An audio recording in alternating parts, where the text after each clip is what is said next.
Aiman, Kompas TV, Pak Didin. Kita adalah Pulau C.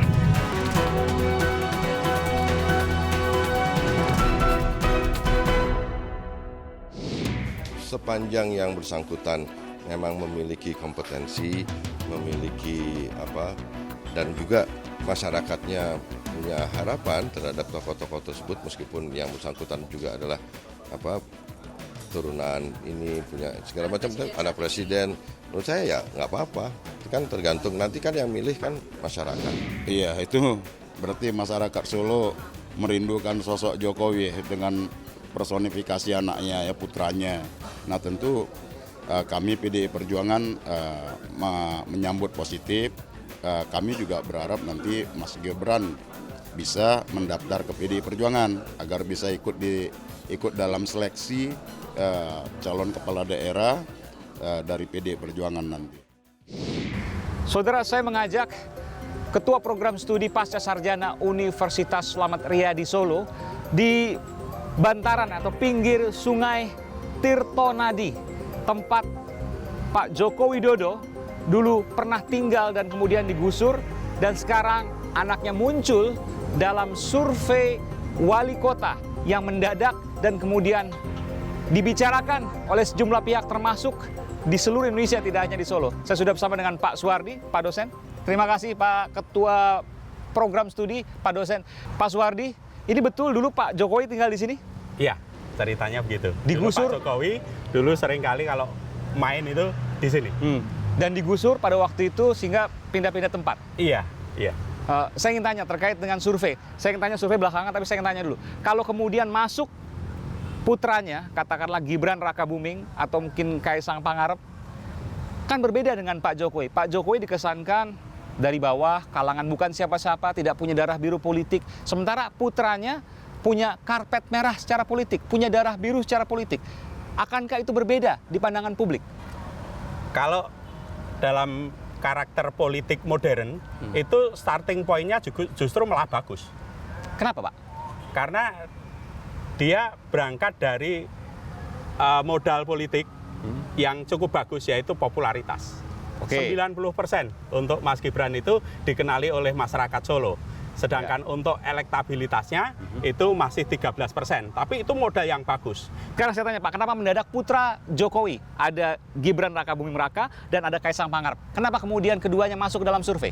Sebenarnya yang terpenting itu bukan personal politiknya siapanya, tetapi kita nggak penting tuh anak presiden, anak bekas mantan wali kota sekarang jadi presiden, nggak penting? Tidak terlalu penting. Karena apa? Karena masyarakat Solo itu kita coba ingin mengetahui sebenarnya perspektif kepemimpinan yang dikehendaki masyarakat Solo itu seperti apa. Itu yang pertama adalah anti korupsi dan jujur. Yang kedua adalah bersahaja atau merakyat. Saya tanyakan yang berkebalikan, apa yang tidak dikehendaki?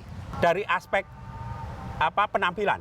Penampilan nggak penting? Nggak terlalu penting, karena begini, ketika kita tanya apakah penampilan itu penting untuk jadi pemimpin kota Solo, itu yang jawabannya 1%. Jadi kalau misalkan banyak kemudian artis Jakarta yang kemudian running kontestasi politik di kota Solo, itu banyak yang gagal itu.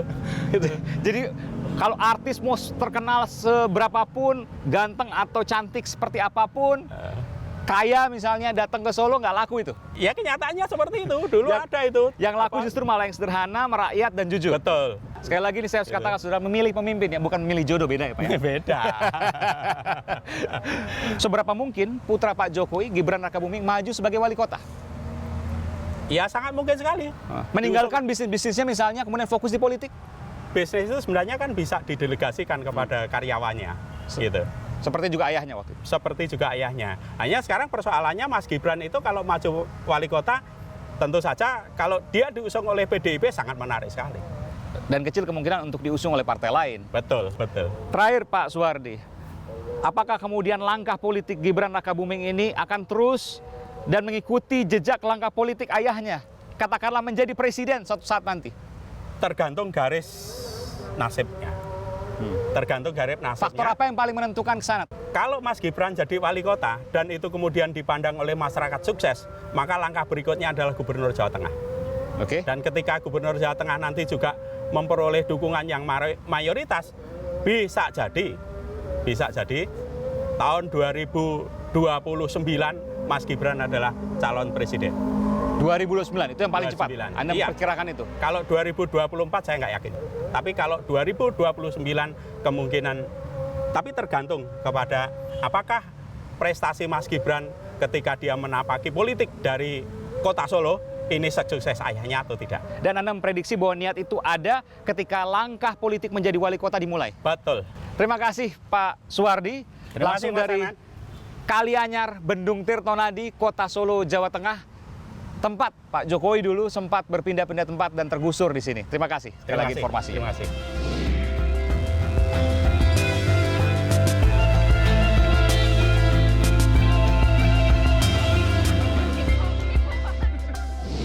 Saudara, adalah hak setiap warga negara untuk memilih dan juga dipilih alias menjadi kandidat dalam sebuah pemilihan.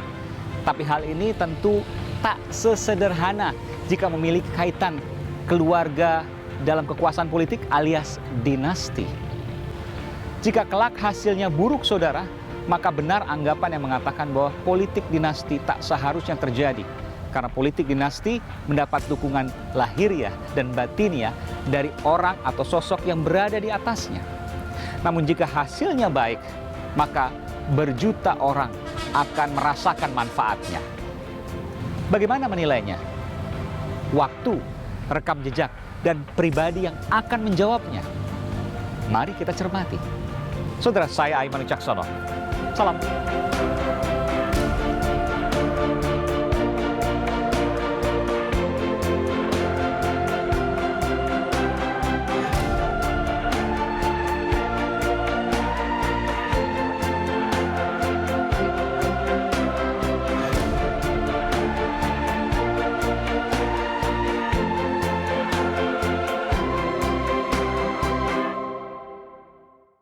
Halo, saya Aiman Wicaksono. Ikuti terus video-video Aiman di channel YouTube Kompas TV. Tapi jangan lupa langganan dong. Gratis kok. Klik subscribe dan tombol notifikasi supaya nanti kalau ada video baru bisa dikasih tahu. Gratis.